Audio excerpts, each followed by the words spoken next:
During the red flag exercise this week at Eielson, pilots got to practice another technique, in-air refueling. News Center 11 Sarah Tewksbury went on a flight to see in-air refueling firsthand. Sarah? Daryl, I got to go 23,000 feet up with the crew of a tanker to see them refuel fighter jets, as well as another tanker that was almost twice the size of our plane.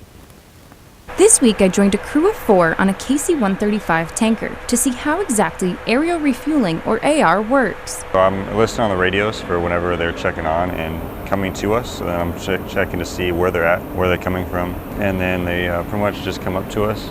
I make sure everything's safe, and while they're coming up, and I try to make the safest contact I can, so just pretty much taking the boom and putting it in the receptacle.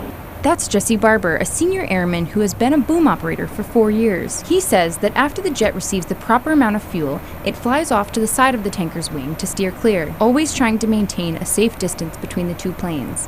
The whole process of doing AR is dangerous in itself. Just having 2 airplanes flying that close to each other in general is not safe. When a fighter jet takes off, it can burn off almost all of its fuel.